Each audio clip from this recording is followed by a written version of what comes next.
sesión de la última sesión del coloquio de este semestre, de este año. Y bueno, entonces está a cargo del doctor Jacob Mostowe, que ustedes conocen.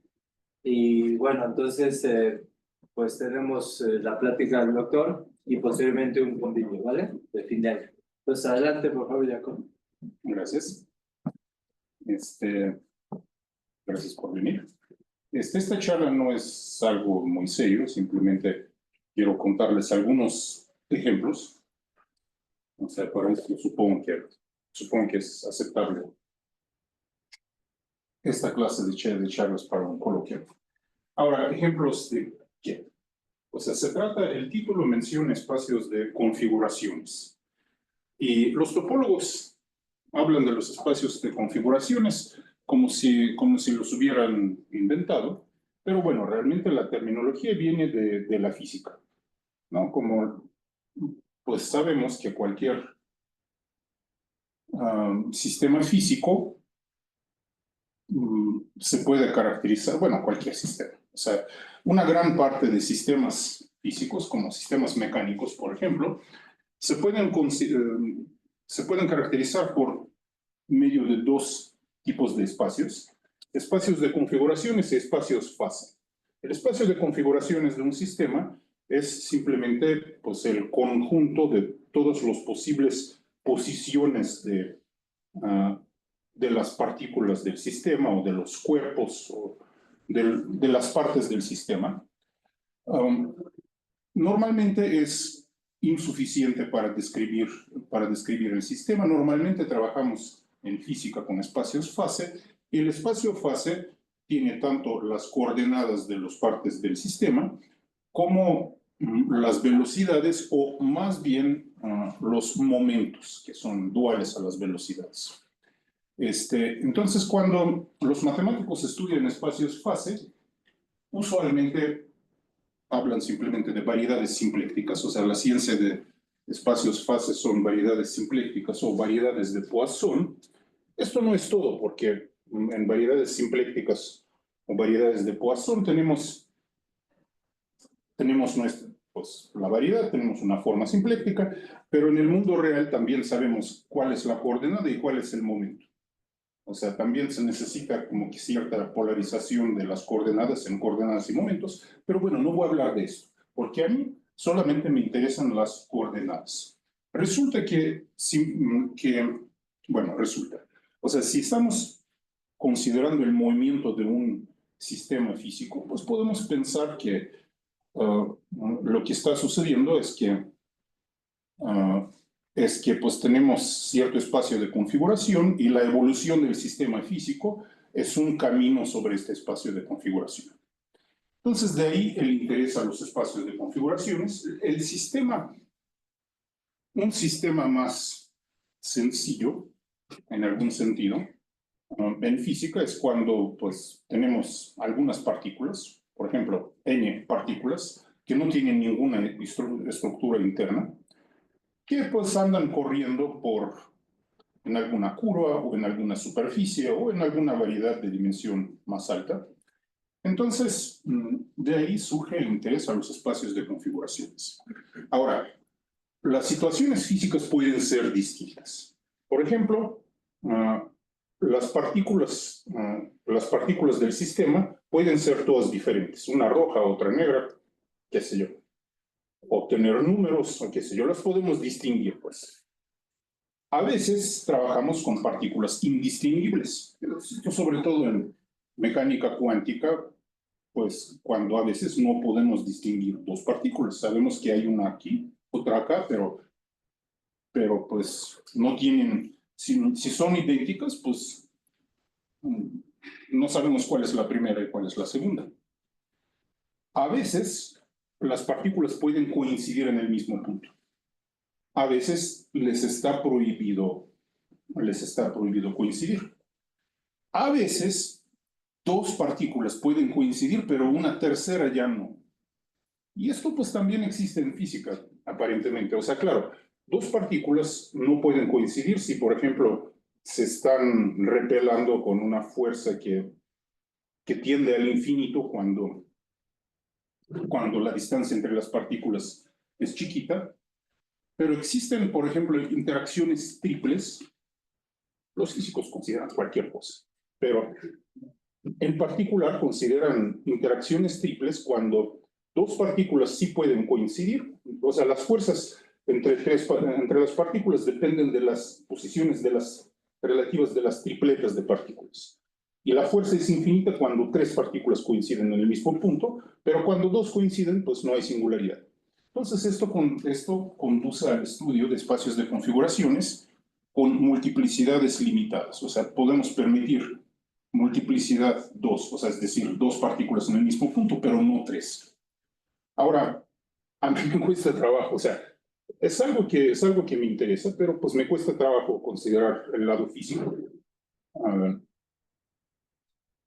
Pues con seriedad, porque los títulos de esos artículos son, en los títulos mencionan Hardcore Three-Body Interactions. O sea, obviamente están considerando alguna broma a nivel secundaria, pero pues ni modo, hay que citarlos, ¿no? No tengo ni la menor idea por qué son hardcore o qué sé yo, pero pues bueno, así son los físicos otra vez. O sea, conozco a uno, ¿no? Pues que a un físico que escribió un artículo, un tipo absolutamente famoso, ¿no? Y ahí describe unas gráficas, o sea, es física matemática, son gráficas, representaciones, y las gráficas, los grafos tienen vértices de dos colores, color negro y color rojo. Y luego pues hay una nota a pie de página, dice que los colores negro y rojo corresponden a los dos niveles de la teoría de J. Walker. O sea, al tipo le gustaba el Johnny Walker, ¿no? Yo le decía, señor, no, se le olvida la etiqueta azul, ¿no? No, eso no es para mí. La verdad es que esta broma me pareció más chistosa. O sea, a mí me gusta en mis artículos, si no tanto, pues, si hay grafos de dos colores, son rojo y negro, ¿no? Pero bueno, ya no cito a Jim Walker, aunque pues cito a este tipo, ¿no?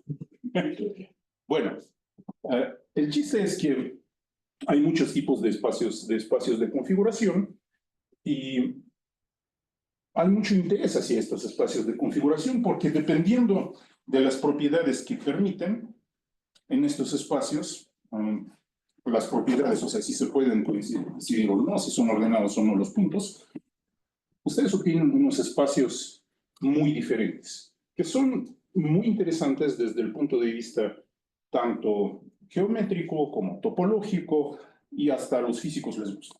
Bueno, entonces, mi plan es simplemente darles algunos ejemplos de algo que se puede considerar espacios de configuración y mostrar que la geometría y la topología del asunto pueden ser muy no triviales, muy curiosos y pueden estar relacionados con otras partes de matemáticas.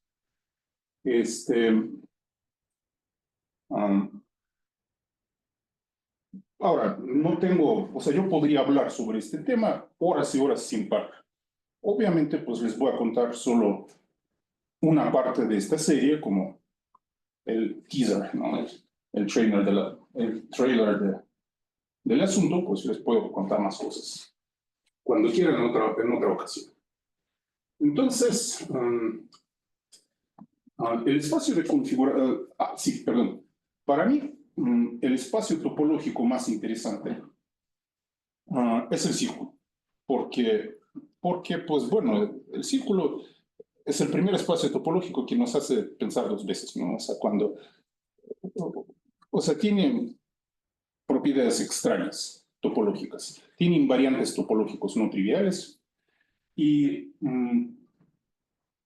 entonces la única razón por qué yo hablo más del círculo, pues simplemente es porque me gusta el círculo, por redondo y sencillo, pero pues detrás de todo esto hay como muchos más espacios. No todo esto sirve para todos los espacios, pero el círculo produce ejemplos más extraños, curiosamente. También se supone que soy topólogo, entonces cuando digo que dos espacios son el mismo, esto puede significar cualquier cosa. O sea, bueno, puede significar dos cosas, realmente, que son homeomorfos, es decir, que hay una biyección continua entre los dos espacios, bicontinua, o pues que son homotópicamente equivalentes. Y homotópicamente, la equivalencia homotópica, bueno, supongo que saben qué es, pero hay varios sabores de la equivalencia homotópica. Uno de los sabores más usuales es que un espacio puede ser un retracto por deformación del otro, ¿no? Aquí tenemos un subespacio en un espacio y podemos como que colapsar el espacio grande al espacio más chiquito. Esto también es una situación muy usual,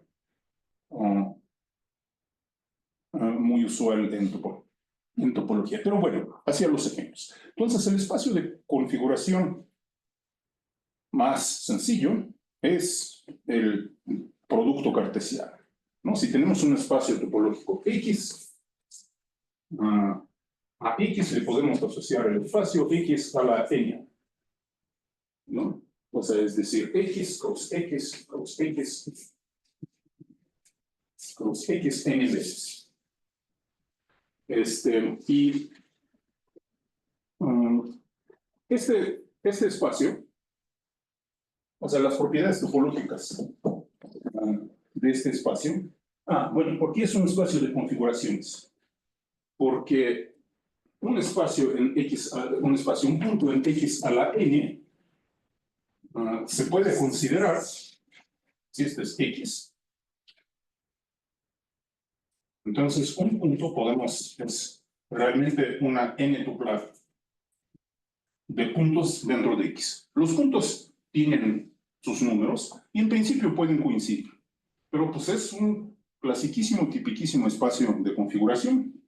Las propiedades es una construcción muy usual para nosotros. Desde el punto de vista topológico, las propiedades de X a la n, o sea, las podemos describir en términos de las propiedades de la X. A los topólogos nos gustan dos tipos de grupos de homotopía y grupos de homología. Entonces, pi, por ejemplo, pi k, los grupos de homotopía de X a la n, esto es pi k de X, pi k de X, n veces. Si k es mayor de 1, pueden pensar en una suma directa de estos grupos. Y los grupos de homología de X a la n, pues bueno, esto es más interesante. Esto es como un producto tensorial, una suma, todos los h y 1 de X, h y n, h y n de X, donde la suma de los 1 más n es igual a k. Y estoy pensando en la homología con coeficientes racionales para que no sea muy complicado. Entonces, esto lo sabemos de un curso de topología algebraica. Ahora, ¿qué sucede? ¿Qué sucede si nos interesan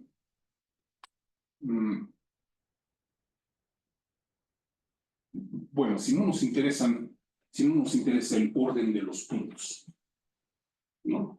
O sea, vemos aquí unos puntos, pero X1, X2 es un punto blanco, este es un punto blanco, da igual, ¿no? Entonces, tal vez el espacio de configuraciones más sencillo que podemos imaginar es el espacio de subconjuntos finitos de cardinalidad a lo más n. Entonces, este espacio se denota usualmente xn de x. Los puntos de este espacio son subconjuntos finitos. Son subconjuntos de x con 1, 2, hasta n puntos. O sea, no son vacíos en particular. Y la topología, pues hay varias maneras de introducir una topología aquí. Si X es un espacio métrico, pueden darle una métrica a este conjunto, que es la métrica de Hausdorff, ¿no? O sea, dos conjuntos están a la distancia epsilon. Si uno de ellos está contenido en la epsilon vecindad del otro y viceversa. Bueno, esto da una cota para la distancia, o sea, uno tiene que usar ciertos... Bueno, pues hay condiciones técnicas para definirlo todo bien, pero pues distancia de Hausdorff es una cosa usual. Pero es más fácil tal vez usar la función de x a la n, a x n de x, que manda pues el punto x1 hasta xn al conjunto de x1 hasta xn. Entonces simplemente olvidamos el orden de los puntos y pues no nos importan las multiplicidades, cuántas veces aparece el punto. Entonces vamos a dar, o sea, esto es una función cociente, es decir, es sobre, y entonces pues le podemos dar a x n de x la topología cociente. Entonces, la topología cociente.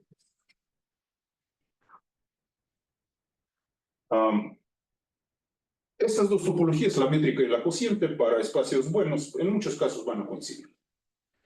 Entonces, la pregunta es, ¿qué podemos decir del espacio x n de x? Estos espacios fueron estudiados por los topólogos clásicos, los clásicos del principios del siglo XX, en particular por la escuela polaca, Borsuk y Ulam.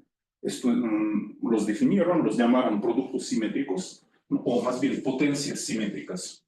Ahora esta terminología no se usa, pero ellos los llamaron potencias simétricas. Y Borsuk, en su propia revista, Fundamenta Matemática, de la cual fue editor en jefe, publicó un artículo sobre el ejemplo más sencillo de x n de x.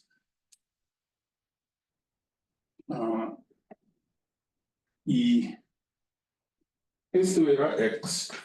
Él determinó el x3 de S1, el círculo S1.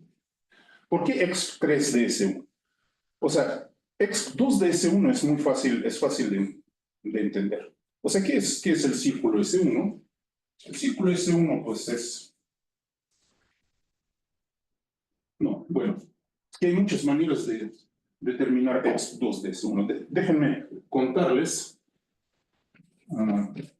cómo describe x2 de S1 Etienne Gis en algún libro suyo. Es una construcción absolutamente demente, ¿no? Bueno, entonces, dibujemos S1. Un círculo en un plano. ¿No? ¿Qué es un punto en x2 de S1? Es un subconjunto de dos puntos o un punto. O sea, este es un subconjunto de dos puntos. O pues, si tenemos solo un punto, podemos pensar que este punto es doble, ¿no? Entonces, ¿cómo podemos codificar estos dos puntos aquí? De una manera bastante razonable. Vamos a dibujar dos tangentes al círculo en estos puntos y tomamos el punto de intersección. ¿Ok? Entonces, para cada par de puntos en el círculo, tenemos un punto de intersección. Ahora, hay casos extremos, ¿no? Y los casos extremos son dos. Cuando tenemos un solo punto, es decir, dos puntos están cerca de coincidir y ¡pam! Coinciden. Entonces, claro, las dos rectas pues, van a coincidir, pero si vemos la topología, cuando dos puntos tienden a coincidir, realmente la intersección de estas dos rectas va a aproximarse a este punto. Entonces, cuando estos dos puntos coinciden, este mismo punto va a ser la intersección de estas dos rectas. Y hay otra situación que tenemos que considerar cuando los dos puntos son antípodas, ¿no? O sea, si tenemos dos puntos antípodas, las dos rectas, o sea, gente ingenua puede pensar que estas dos rectas no intersectan, pero nosotros sí sabemos que sí, y se intersectan en el infinito. Pero bueno, hay muchos tipos de infinitos. Entonces, el infinito que nos interesa es el infinito en el plano proyectivo. O sea, probablemente si no lo han visto antes, lo que sucede en el plano proyectivo es que tomamos el plano y para cada dirección hacia allá o hacia allá, para cada familia de rectas paralelas, añadimos un punto al infinito. Entonces, pues dos rectas paralelas siempre intersectan en un punto en el infinito. Esto es geometría proyectiva y esto es el chiste, ¿no? O sea, todas las parejas de rectas en geometría proyectiva se intersectan en un solo punto. Entonces, a ver, ¿qué es lo que acabamos de construir aquí? Para cada par de puntos aquí, tenemos un punto fuera de este círculo o en su frontera, pero en el plano proyectivo. Entonces, X2 de S1 es el plano proyectivo, que se llama R, no se llama R2, se llama RG2, plano proyectivo 2, menos este disco. Por dentro de este disco, pues, obviamente, si dibujamos cualquier recta, pues no va a ser tangente en ningún punto del círculo. Entonces, menos un disco abierto. O sea, un plano proyectivo con un agujero. Ahora, ¿qué diablos es esto? Esto se llama una banda de Möbius. Esto es banda de Möbius.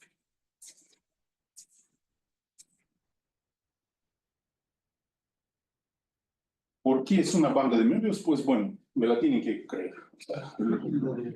O sea, no me la tienen que creer. O sea, lo que tienen, bueno, tomen un círculo así. Esto es nuestro R2. Tomamos un agujero y luego cada punto aquí lo peguen con el punto opuesto. Obtienen una banda de Möbius. O sea, no es tan fácil entenderlo, pero una vez que lo entienden, es obvio. O sea, tomen una banda de Möbius y corten el medio, ¿no? Esto es tal vez más fácil. Es un ejercicio bastante divertido, ¿no? O sea, uno tiene que hacerlo una vez en la vida. Después uno se siente estúpido. No sé por qué. Pero bueno, pero ese es el propósito de hacer matemáticas. O sea, la gente que no se quiere sentir estúpida no debe hacer matemáticas. Porque, pues, todo el tiempo estás no entendiendo algo, ¿no? ¿No? Pues eso, ¿cómo se llama? Entonces, bueno, X2 de S1 es una banda de Möbius. Es homeomorfa a una banda de Möbius. Y pues bueno, hay maneras un poco menos exóticas de verlo, sin geometría proyectiva. Pero X3 de S1, si lo tratan de armar, no es tan fácil. Y Borsuk publicó un artículo, famoso Borsuk, publicó el artículo diciendo que afirma que esto es un homomorfo S2 cruz S1. Este artículo no duró mucho, pues eran tiempos difíciles alrededor de la Segunda Guerra Mundial, pero pues había gente pensando en matemáticas. Entonces un estudiante le mandó una carta diciendo, señor, esto es falso. Y Borsuk leyó la carta y dijo, tienes razón, y publicó esta carta como en su revista. También el estudiante se llamaba Raúl Bott. Y el resultado correcto es que esto es homomorfo a la esfera S3. Pues no es tan fácil verlo. O sea, realmente es fácil ver que X3 de S1 es una variedad lisa. Bueno, fácil. Es una cosa no trivial, es una cosa interesante. Porque hay tres tipos de puntos en X3 de S1. Tenemos conjuntos con tres elementos. Claro, cada punto se puede mover aquí un tantito, entonces es claro que la vecindad de cada punto así es un R3. Es un R por R por R. Entonces, eso está bien. Hay puntos, parejas de puntos así. Una vecindad de este punto, curiosamente, también es un R3. ¿Por qué? Porque si tenemos un punto así, pues en la vecindad, o sea, claro, podemos mover los dos puntos. pero también en la vecindad de cada punto, en una vecindad, o este punto se puede como escindir en dos, o este se puede escindir en dos. Entonces, pues bueno, la coordenada, tenemos dos coordenadas que corresponden a mover este punto, y tenemos la tercera coordenada, cuya parte positiva consiste en dividir este punto, y la parte negativa en dividir este punto. ¿Y cómo es la vecindad de un solo punto? O sea, 3 puntos allá.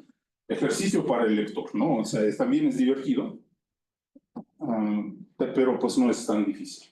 Entonces, esto es una variedad, se puede ver. Una variedad de dimensión 3. Pero qué variedad, ¿no? O sea, Bott usó ciertas cosas de la teoría de los espacios lente. O sea, no es trivial. Ahora, la demostración, el enfoque más curioso hacia esta pregunta fue después, ¿no? Eso me lo contó esa historia me lo contó un topólogo ruso, Evgeny Shepin. Él es bueno, no tengo tiempo de hablar de Shepin, pero es un tipo interesante. Entonces, él era topólogo general, pero es topólogo, era topólogo general, ya es como un tipo universal, ¿no? Pero le interesaba todo, ¿no? Entonces, pues él pensó en él no sabía del trabajo de Bott, ¿no? O sea, eran los tiempos cuando no existía el Internet. Entonces, definió este espacio y pensó, una 3 variedad, orientable. No sé, y muy extraña, no será una conjetura. Vio que es fácil ver que es simplemente conexa. El grupo fundamental es trivial. Pensó, aquí viene un contraejemplo a la conjetura de Poincaré. Entonces, ¿cuál era su método de demostrar que esto era un contraejemplo a la conjetura de Poincaré? Dentro de esa variedad, dentro de esta 3 variedad, hay un círculo. Hay un círculo canónico que consiste de todos los subconjuntos que tienen consisten de un solo punto, ¿no? Este es un círculo. La coordenada del punto es un círculo. Entonces tenemos un círculo dentro de esta variedad y él pensó, voy a calcular el grupo fundamental del complemento de este círculo. Seguramente va a salir un grupo muy extraño que no va a ser un grupo tipo grupo de nudo, ¿no? Y si no es así, pues ahí está la conjetura de Poincaré en la basura, ¿no? Y calcula el grupo fundamental del complemento de este nudo. Resultó que este nudo es un trébol. O sea, no es un nudo trivial, es un trébol. ¿Qué es esto? ¿No? Para él este hecho no era muy interesante, pues porque pues, él quería conjetura de Poincaré, no trébol, ¿no? O sea, y entonces pues no publicó esto, pues se le olvidó y pues algún día me encontró en Cuernavaca, él estaba ahí como invitado de Montejano, y pues yo le conté que me interesaban los nudos y él dice, mira, yo conozco un nudo, ¿no? Y me cuenta esta historia. Entonces, pues bueno, me pareció muy curiosa esta historia y ahí les va una demostración de por qué X3 de S1 es S3, y de ahí es más o menos claro, bueno, demostración, una idea de una demostración. ¿Y por qué? Pues los puntos los conjuntos con un solo punto son un trébol y no otra cosa. Ahí la idea es que el complemento del nudo trébol es un espacio conocido. El complemento de un nudo trébol en S3 hay varias descripciones de él. Y una de ellas es como el espacio de las retículas unimodulares. ¿Qué es una retícula unimodular? En R2, una retícula es simplemente pues, una copia de Z más Z, que las dos copias son linealmente independientes, ¿no? Por ejemplo, una retícula es algo así. Bueno, los números gaussianos forman una retícula. O una retícula más simpática es algo así, una retícula triangular. Entonces, una retícula en el plano, pues tiene algo que se llama una región fundamental. No está bien definida la región fundamental, pero uno puede definir la región fundamental. Aquí, por ejemplo, esto sería una región fundamental, ¿no? O sea, la retícula es Z más Z, ¿no? Entonces, Z más Z actúa sobre los conjuntos por traslaciones. Entonces, una región fundamental es un conjunto que nos cubre todo el plano, ¿no? Sin intersecciones de dimensión mayor de 1. Entonces, si el área de la región fundamental es 1, el área es siempre es la misma, y si es 1, entonces la retícula se llama unimodular, ¿no? Entonces, el conjunto de todas las retículas unimodulares, esto es complemento del nudo trépode. Bueno, de esta cosa. En S3. Bueno, esto ya es muy extraño. Ahora, ¿por qué? La demostración de esto, extrañamente, pues es de Daniel Cullen. Entonces, ¿qué es una retícula, ¿no? ¿De dónde encontramos retículas? ¿Dónde se ven? En la teoría de funciones complejas, ¿no? Una retícula, o sea, ustedes como que, pues como todos aman senos y cosenos y las exponenciales, estas son funciones periódicas. Existen funciones que son doblemente periódicas, y pues estas son las llamadas funciones elípticas. La teoría de las funciones elípticas es una maravilla, recomendada a todos, para todos. Entonces, bueno, las funciones elípticas tienen dos periodos y linealmente independientes, o sea, tienen una retícula de periodos, ¿no? O sea, es decir, claro, el seno y coseno, el seno tiene periodo 2pi, 4pi, o sea, lo que quieran. Aquí tienen también dos periodos, o sea, si tienen un periodo, pues tienen z como el grupo de simetrías. Si tienen dos periodos, tienen z más z. Entonces, no hay funciones holomorfas no constantes con dos periodos porque serían acotadas, ¿no? El cociente del toro es compacto. O bueno, pues hay muchas maneras de decirlo. Entonces, la función más sencilla elíptica interesante es la función de Weierstrass. Es la llamada función pi de Weierstrass, que pues hay una letra especial. Se supone que es una P. Entonces, ¿cómo se define la P de Z? O sea, básicamente la idea es tomar 1 entre Z cuadrada y como que moverla por todo el plano. Ahora, la suma no va a converger, pero pues si hacen ciertas renormalizaciones, va a converger. Entonces, esto es la función meromorfa.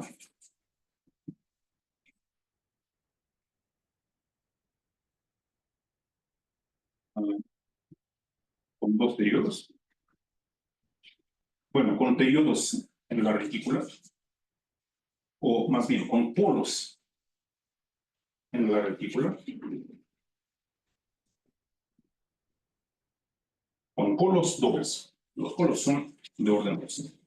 Esto la caracteriza es algo multiplicación por una constante no cero. Entonces tienen polos en todas las partes de la retícula.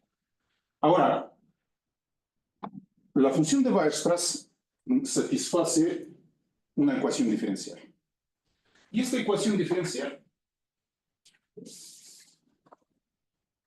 ¿Cuál es?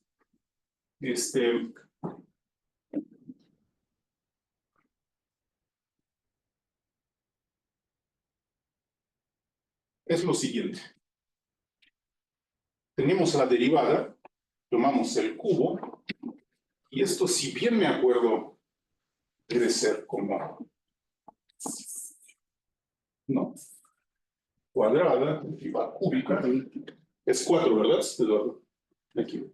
Y luego pues hay alguna cosa, algún coeficiente, algo así, ¿verdad? Tienen nombres estos coeficientes. Ahora, estos números A y B dependen de la retícula, ¿no? Y si conocen al A y el B, conocen la retícula. Pero a veces no funciona para cualquier A y B. Este polinomio cúbico tiene que tener discriminante no cero, ¿no? El discriminante no cero, o sea, el A y el B, pues son dos números complejos. Y el discriminante, o sea, la pareja AB vive en C2, y el discriminante, pues que pues, es una curva cúbica en C2.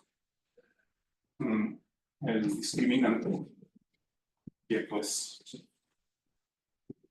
no sé qué me pasa en la mañana. En la mañana, 15 minutos no podía encontrar mi coche. Hasta ahora no recuerdo cuál es el discriminante. Es una curva cúbica. Una curva cúbica.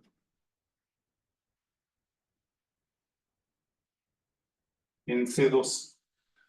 Ahora, las retículas, entonces, el complemento del discriminante en C2 nos da el conjunto de todas las retículas.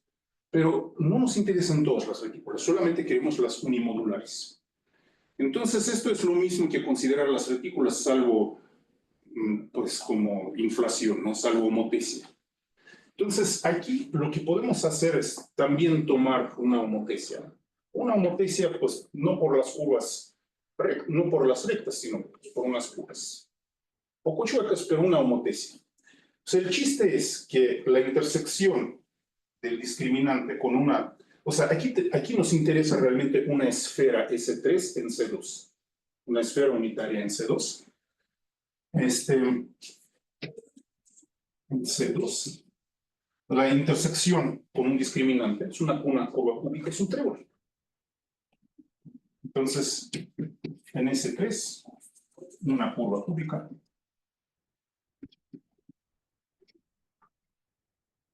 Traza un trébol.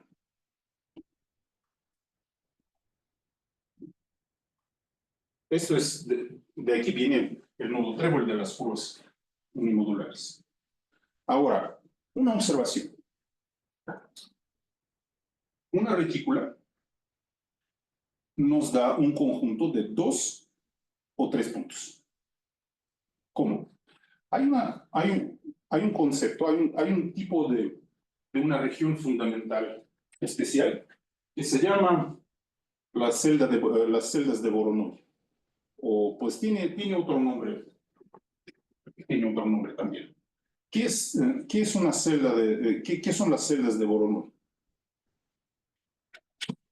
Celdas de...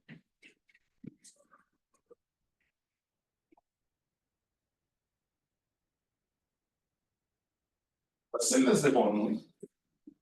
Pues supongamos que tenemos un conjunto discreto pues en R2, por ejemplo. ¿No? Cualquier conjunto discreto, o sea, no hay puntos de acumulación. Entonces, para cada punto, ahí podemos armar una celda de Voronoi que consiste, pues va a ser un polígono, tal vez dependiendo de números de puntos, a veces un número infinito de lados, consiste de todos los puntos que están más cerca de este punto que de todos los demás. Entonces, tenemos este par de puntos. Entonces, todos estos puntos están más cerca de este punto que de este. Con este punto, pues, tenemos esta parte, entonces tenemos esta intersección. Con este punto tenemos, bueno, con este punto no nos sirve de mucho, no nos da nada nuevo. Entonces, para este conjunto, la celda de Voronoi de este punto es esto.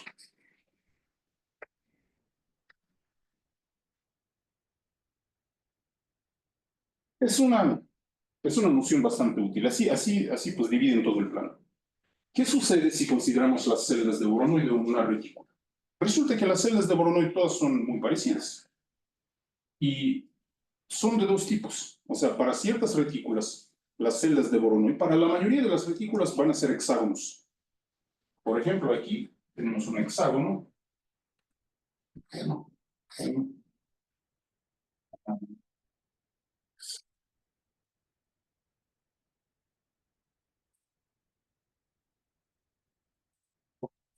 Y la celda de Voronoi va a ser un hexágono. Para una retícula, y a veces las celdas de Voronoi van a ser rectángulos. Por ejemplo, para los números gaussianos, las celdas de Voronoi van a ser cuadradas. Para una retícula rectangular tenemos este tipo de celda de Voronoi para cada punto. Entonces, ¿qué sucede? O sea, lo que quiero decir es que la forma de las celdas de Voronoi realmente se comporta un poco como conjuntos de 2 o 3 puntos. ¿Qué sucede? Los puntos que me interesan son los siguientes. Son estas rectas. Que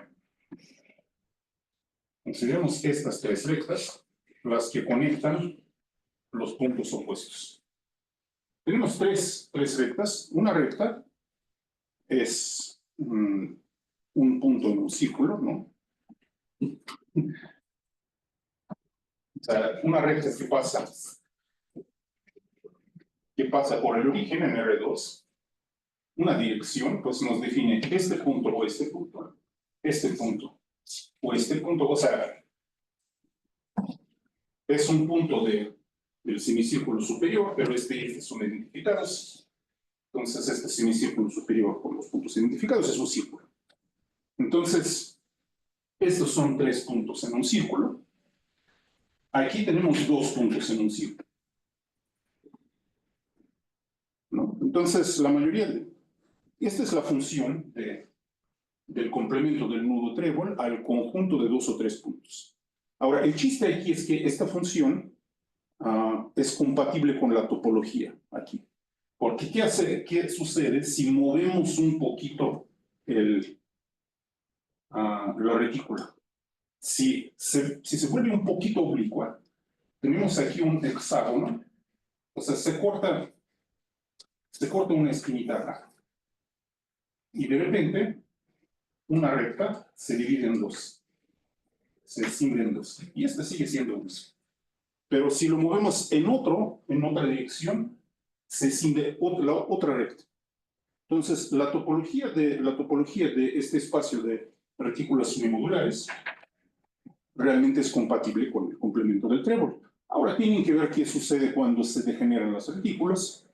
Pues, si lo consideran en detalle, van a ver que el espacio de todas las retículas, tal vez degeneradas, que aquí vemos que es S3, es homeomorfo al espacio de conjuntos de 3 puntos o menos.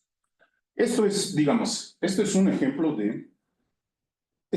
de los ejemplos de los espacios de configuración. Apenas estoy empezando la historia, ¿no? Y pues ya casi la tengo que acabar, supongo que tengo unos 10 minutos. Bueno, les voy a contar otra parte. Bueno, se acaba la parte de los conjuntos exp, ¿no? Ya ven que comenzando con un círculo pueden llegar a algo muy extraño, ¿no? Hay cierta profundidad de toda esta teoría. Ahora, este espacio exp el espacio de subconjuntos, resulta no ser tan terriblemente útil en matemáticas. O sea, sí es útil en geometría algebraica, se llama, a veces lo llaman el espacio de Rand, de Zibran, pero pues es una cosa medio exótica. Un espacio mucho más útil, y este se llama el producto simétrico. Y el producto simétrico consiste, se llama SPN de X, producto simétrico de X, que es tomar X a la N, y luego, pues bueno, con X simplemente tomábamos el conjunto de estas, o sea, para cada N tupla, tomábamos el conjunto subyacente. Pero aquí tomamos el conjunto subyacente con las multiplicidades. O sea, si un punto aparece en X a la N 2 veces, lo contamos 2 veces. ¿Qué es esto? X a la N es el producto de N copias, y esto es el grupo simétrico. O sea, consideramos las permutaciones de todos los puntos en X a la N, y entonces identificamos cualquier pareja de puntos, dos N tuplas de puntos, si solamente se difieren en el orden. O sea, por ejemplo, aquí podemos tener X, X, Y, ¿no? X, Y, Y. O sea, si consideramos estos dos puntos, esto es en X, en X cúbica, tenemos estos dos posibles puntos. En X, cuando vemos las imágenes en X3 de X, son las mismas. Pero aquí van a ser diferentes. O sea, porque podemos permutar, o sea, esto es equivalente, esto va a ser equivalente en SP3 de X a X de X o a YXX, ¿no? Permutando puntos. Y esto va a ser YXY. Pero estos dos nunca, o sea, moviendo puntos, nunca de 2X podríamos armar 2Y, ¿no? La manera más sencilla, tal vez, de escribir puntos, ¿no? O sea, configuraciones aquí en SPN de X es la siguiente. Entonces, vamos a escribir sumas KI, XI,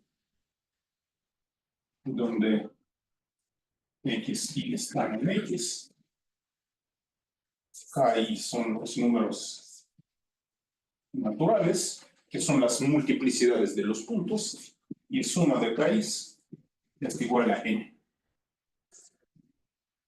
Entonces, estos espacios son extremadamente útiles en la topología algebraica, pero también son muy útiles en la vida real, quiero decir. Pues, si consideran polinomios, ¿no? Entonces, aquí les va un ejemplo. SP n de los números complejos es homeomorfo a C a la n.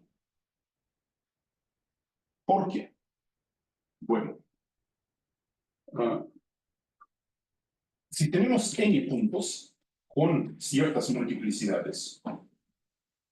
Ciertos puntos en el plano complejo, podemos considerar un polinomio con raíces en estos puntos. Y las multiplicidades de estas raíces van a ser las multiplicidades de estos puntos, ¿no? Entonces, a un punto, por ejemplo, 1, 2, 2, y pues esto es una n tupla, pues bueno, el orden aquí no importa, pero importa que 2 aparece 2 veces. Le corresponde el polinomio z menos 1, z menos 2 cuadrada, z menos 1. Entonces, todos estos polinomios son polinomios mónicos, ¿no? Entonces, son polinomios de tipo z a la n más an menos 1 Zn-1, etcétera, más A0, pues tenemos exactamente n parámetros, que son estos coeficientes. Entonces, esto es el homeomorfismo. Ahora, curiosamente, aquí para los productos simétricos, estos espacios X para los cuales los productos simétricos se describen muy fácilmente son superficies. Bueno, uno puede pensar superficies de Riemann. Para las superficies de Riemann, estos son ciertos espacios de ceros de las funciones, de ciertas funciones o espacios de polos. O sea, uno puede prender la teoría de funciones complejas y estudiar estos espacios usando funciones complejas es una maravilla. Pero queremos ejemplos muy sencillos, más sencillos posibles. O sea, entonces les voy a mencionar dos ejemplos. Les voy a robar 5 minutos nada más.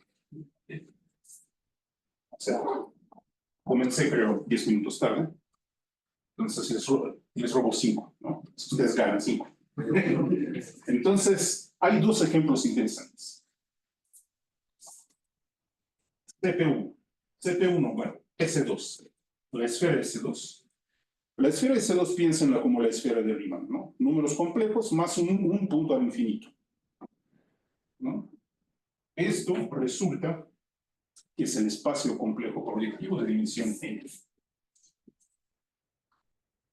Y esto, pues bueno, o sea, les recuerdo que esto es Cn menos 0, menos el origen, y luego pues consideramos aquí como equivalentes los puntos que pues, son múltiplos uno del otro, ¿no? Entonces, C estrellitas son los números complejos, no nulos. Entonces, CP1, por ejemplo, es el mismo S2. Esto es CP1, esto es. Bueno, entonces esto realmente es casi el mismo ejemplo que este. En lugar de polinomios mónicos, tenemos que considerar lo que se llama polinomios homogéneos, ¿no? O sea, si les interesan polinomios que pueden tener raíces en el infinito, ¿no? Que esto es el caso. Eso quiere decir que, pues bueno, ¿qué es un polinomio? ¿Qué es un polinomio de grado n? Es una función meromorfa cuyos todos polos están en el infinito, ¿no? Y pues si tenemos una raíz en el infinito, pues lo que sucede es que la raíz cancela el polo, una raíz cancela un polo. Entonces, polinomios que tienen raíces en el infinito realmente son simplemente polinomios de grado menor. O sea, Cpn realmente es Cn unión Cn-1 unión Cn-2 unión, pues bueno, un puntito al final, sea la 0. Entonces, estos son los... Ustedes pueden pensar en estos como polinomios homogéneos. Entonces, es lo mismo, ¿no? Polinomios homogéneos, raíces, pero en la esfera de Riemann. Y tenemos el sexto, Spn de S1. Y aquí, pues bueno, ya sabemos algo. Es que SP2, el cuadrado simétrico, SP2 de X, para cualquier X es lo mismo que X2 de X. Es lo mismo, porque pues lo único que puede suceder es que la diferencia entre estos y estos espacios son las multiplicidades, ¿no? Y si la multiplicidad es 1, pues sabemos que el punto es doble. Entonces, el cuadrado simétrico es lo mismo que esto. Entonces sabemos que SP2 de S1 es la banda de Möbius. ¿Y qué es Spn de S1? Pues haciendo magias, uno puede determinar que es, o sea, que hay de dos sopas. S1 multiplicado por disco n-1, si n es par, no impar, y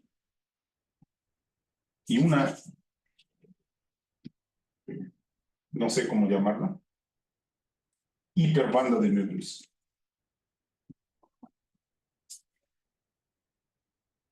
Banda de Möbius. Si n es par. O sea, toman un intervalo, multiplican por disco y lo pegan, pero lo tuercen al final. ¿No? Entonces, bueno, es interesante, pero no tan interesante como les engañé, les voy a robar 6 minutos. Como el ejemplo que les voy a contar. Entonces, aquí la pregunta es, ¿cuál es la versión real de esta situación? ¿No? O sea, los polinomios que nos interesan no siempre son complejos. A veces nos interesan polinomios reales. Y para esto hay otro objeto que se llama Spn de x con coeficientes en Z2.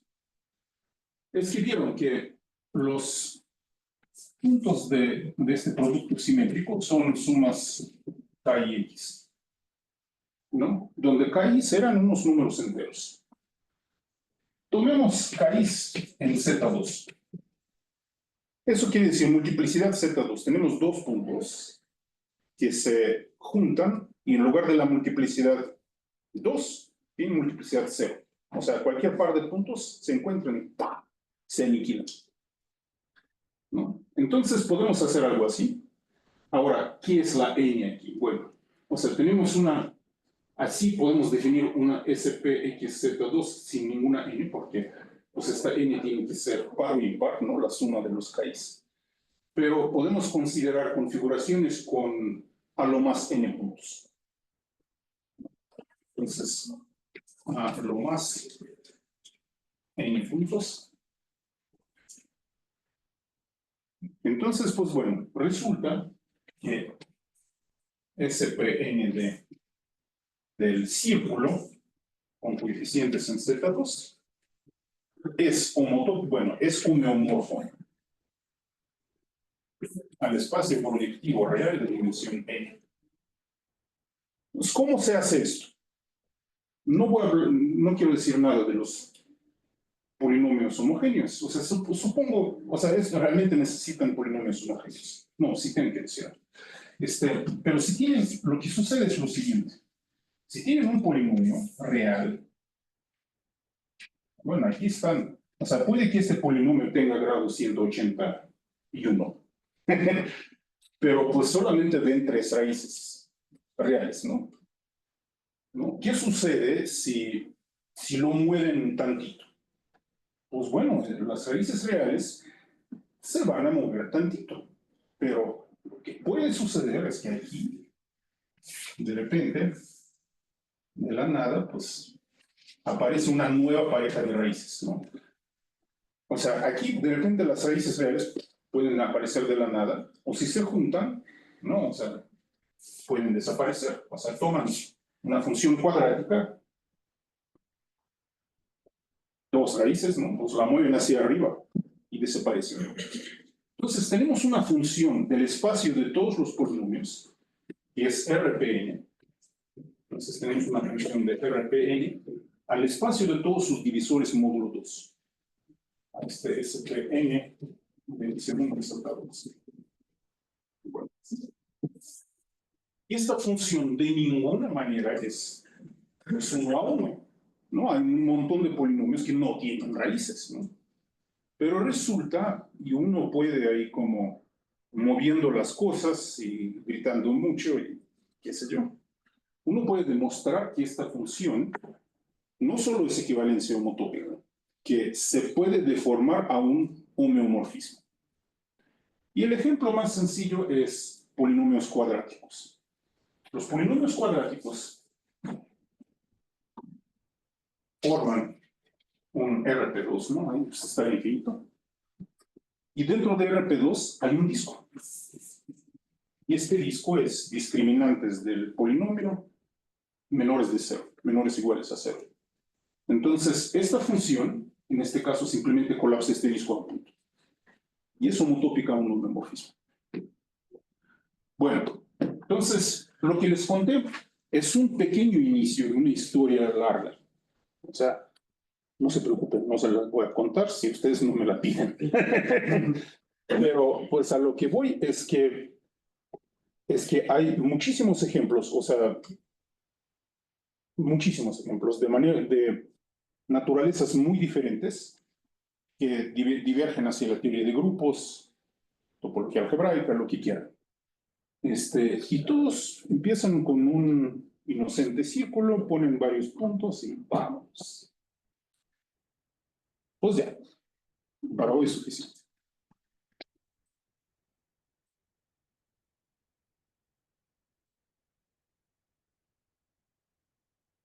¿Hay preguntas para el profesor Jacob? ¿Preguntas?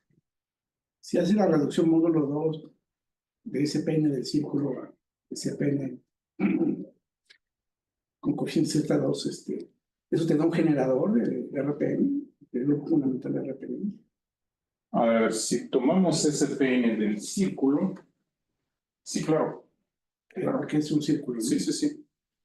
Vamos a un círculo RPN, pues sí, es el generador del grupo fundamental, por supuesto. Es que esta cosa, pues bueno, realmente, esto, si lo ven, esto pues, es un proyectivo, es una vecindad de un círculo dentro de RPN. Y si es no orientable, pues es que el círculo no es trivial. Bueno, tal vez depende de la paridad, ¿eh? Depende de la paridad. En este caso es trivial, en este caso es generador. ¿Más preguntas? ¿No? Bueno, entonces le agradecemos al doctor Jacob. Gracias, Jacob. Muchas gracias por su atención. Bueno, entonces, bueno, pues si gusta una pizza, adelante para la convivencia.